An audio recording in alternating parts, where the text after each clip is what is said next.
Sunday afternoon நாட்டுக்கோழி குழம்பு வச்சேங்க. அது எப்படி செய்கிறதுன்னு இப்போ சின்ன ரெசிபி ஒன்று பார்த்துடலாம் வாங்க.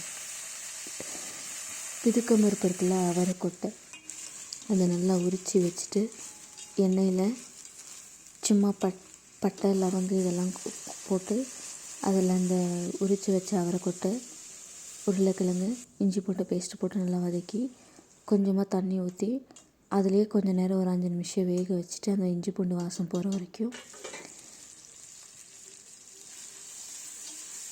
இந்த மாதிரி கொஞ்சம் லைட்டாக அது வெந்தால் போதும்.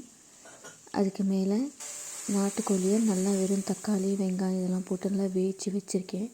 அதை அப்படியே எடுத்து இந்த கடாயில் கொட்டி அதை நல்லா கிளறி,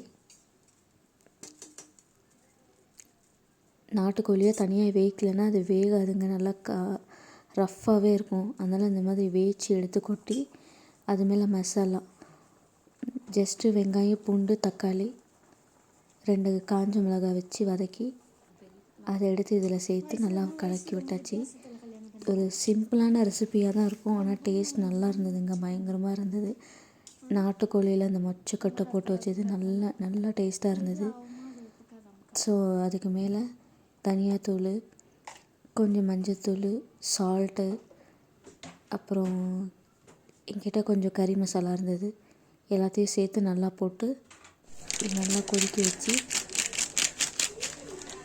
மேலே நீங்கள் அதை பார்க்கும்போதே தெரியும் அப்படியே எப்படி கமகமன்னு இருக்குன்னுட்டு. நீங்கள் நம்ம பார்க்குறப்ப எப்படி இருக்கோ அதே மாதிரி தாங்க இருந்தது, சாப்பிடும்போது நல்லா கமகமன்னு இருந்தது. நாட்டுக்கோழி செம்ம டேஸ்ட்டு. கொஞ்சம் நேரம் மூடி வச்சு இறக்கி விட்டால் ரொம்ப கமகமன்னு இருந்தது.